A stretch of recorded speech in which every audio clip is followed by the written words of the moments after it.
Don't you dare pretend you didn't know what you were doing. My mother's voice blasted through the phone, so sharp I had to hold it an inch away. Rain chased itself down the Burlington windows, a steady April drum roll that made my townhouse feel smaller than usual.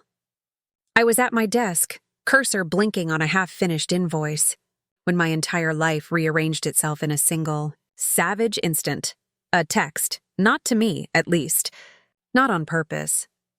My brother Kevin had meant to send it to the private chat he kept with our parents. Instead, he dropped it right into the family thread like a grenade, pin-pulled, rolled to my feet. Family ATM just sent another $3,000. 10 words. A label, a laugh. And then the follow-ups poured in before he could claw them back. Dad. LMAO. Keep that gravy train running. She's too clueless to realize we're using her. Mom. Just bought those golf clubs your father wanted. Jordan would lose it if she knew that money wasn't for meds. Delete, delete, delete. Too late. My name is Jordan Wright.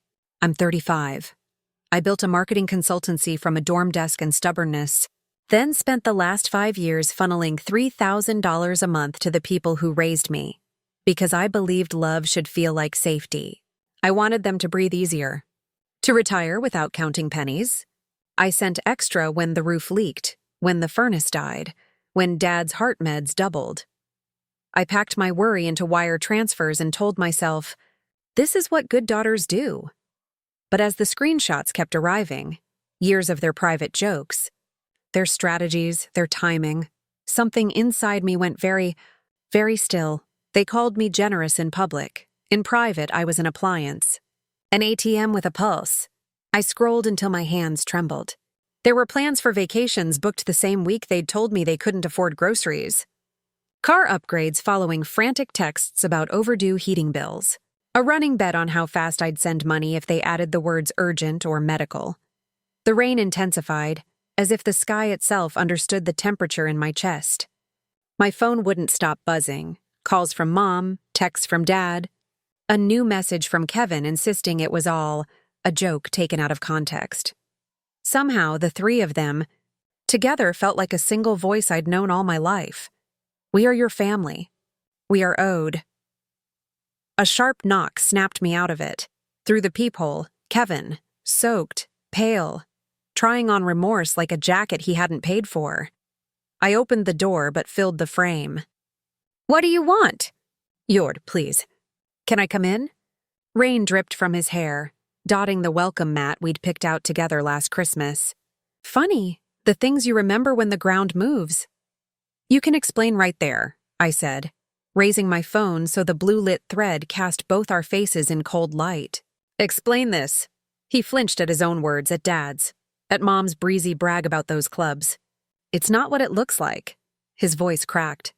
They started it, okay? I just went along, like a good soldier. The anger in me was clean, almost surgical. I've sent $3,000 every month. That's $36,000 a year for 5 years. Do the math. His gaze fell to the wet porch boards. I know it's a lot.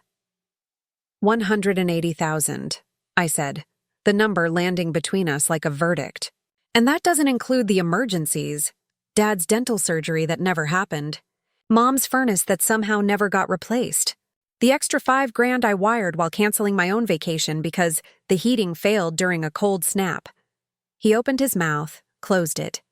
Rain hissed on the railing. They took it too far, he whispered. But they're older now. They're 65, not 95. My voice rose. Dad's been golfing every weekend with clubs I bought by mistake. While I was supposed to picture him homebound, counting pills. Please, Jordan, he said. And there it was. That word that had always been my switch. Please. They're panicking. Dad's worried about his heart meds. I almost laughed. The meds you all wield like a crowbar every time you want money? The ones that mysteriously cost whatever fits the story that week? Kevin's face crumpled. I messed up. We messed up. But they really need you now. The condo, the lakeside condo? The one they bought while texting me fake rent struggles. The one with the vaulted ceilings and the view they earned by emptying my pockets. I felt a clarity slide into place, click, click. I think you should go. Jordan, I've been Jordan, please, for a long time. My hand found the edge of the door. Now I'm just Jordan. And Jordan is done. I closed it softly. Not a slam. A seal. Inside, the house hummed with the small electronics of a life I pay for. Computer fans, the fridge cycling, the faint heating. I set the phone on my desk, took a breath that didn't quite make it to the bottom of my lungs, and opened my laptop. Evidence. Not for court. For me, I pulled up the transfer history. 5 years of monthly $3,000 payments marching down the page like a ledger of misplaced faith. Line after line for roof, utilities, medication, car trouble. Each paired with a date I could anchor to. The week I skipped a birthday trip. The stretch I ate ramen to make payroll and still wired them a little extra to tide you over. Another tab. The surprise retirement account I'd been building behind the scenes. $1,000 month so I could hand them a safety net on their 70th. The balance blinked back, just over $42,000. I hovered over close account, my finger twitching, then pulled back. Not yet, not like this. I needed to be precise. Clean lines, no sloppiness they could weaponize later. My phone lit again. Mom, your father's blood pressure is through the roof because of your behavior. Pick up. We need to talk. There it was, the old choreography. Accuse, alarm, command. For a second, the muscle memory flared, the urge to fix, soothe, pay. I let the wave crest pass, break. No. I screenshotted the transfers. The texts. They're jokes about starting a betting pool on my response time, about squeezing me for a roof leak that didn't exist. The document grew. Dates, amounts, captions. I titled it, with uncharacteristic pettiness. Family financial support, 5 years. 12 pages in, my hands finally stopped shaking. A small voice in me whispered, "You're overreacting." Another, quieter but steadier, answered, "You're finally reacting." The rain softened. The townhouse settled. I sat very still, listening to the sound of my own breathing, the honest rhythm of being alive in a room paid for by my work, my choices. If you're watching this and your stomach hurts because you recognize yourself, because you've been the fixer, the wallet, the one who keeps the lights on while pretending not to notice the shadows, know this: you are allowed to pause. You are allowed to gather facts. You are allowed to stop. And hey, don't forget to subscribe for more stories like this. If this first chapter hit a nerve, give it a like. It really helps the channel. And tell me in the comments, in that moment at the door, what would you have said to Kevin? I closed the laptop. The night pressed its forehead to the glass like a friend. I didn't have a full plan yet, only a direction. True north marked by a very simple sentence. I am not a machine that dispenses money when you press family. I am a person, and this chapter of my life? It's turning. The next morning, sunlight cut through my blinds, pale and cold, as if the weather had decided to match my mood. I hadn't slept much. Every time I closed my eyes, I saw their words, bright and mocking on a screen. She's such a sucker. Keep that gravy train running. Almost feel bad, almost I wasn't grieving money. I was grieving family. But grief has a way of sharpening into resolve. I called Megan, my best friend since college, now my attorney. Her voice, warm and edged with outrage, burst through the speaker. They did what? I laid it out, the screenshots, the lies, the years of fake emergencies. My throat was dry by the end. Jordan, she said firmly, you are not an idiot. You're compassionate. They're the ones who should feel shame. But now? We untangle this mess. Megan's plan was blunt but brilliant. Gather every shred of evidence. Identify every financial tie. Sever them cleanly, legally, permanently. Her words were a rope thrown into quicksand, so I got to work. First, the retirement account. I'd set it up in secret, $1,000 a month for 3 years, my grand gesture to surprise them when they hit 70. The balance now read $42,680. My finger hovered over close account. My chest tightened, but I clicked anyway. Samuel from Vermont Community Bank confirmed in a polite monotone. The money would return to my account in 3 business days. Second, the monthly transfers. Please cancel the $3,000 standing order to Robert and Patricia Wright, I told him. My voice didn't shake. He typed, clicked, confirmed. Just like that, the gravy train screeched to a halt. Third, the insurance. This was trickier. Removing dependents mid-year required a qualifying event, and apparently, getting scammed by your parents wasn't on the official list. But a sympathetic rep named Miguel helped me file under change in financial support. They had 30 days to find their own coverage. Finally, my life insurance. A simple form online, replacing my parents as beneficiaries with a local children's charity. I stared at the confirmation screen, a strange lightness spreading through me. For once, my money would serve actual good. By noon, the threads connecting us had thinned to a single one: Kevin's student loans. For 3 years, I'd been covering $580 a month. 2 years left. I stared at the auto payment schedule, torn between guilt and fury.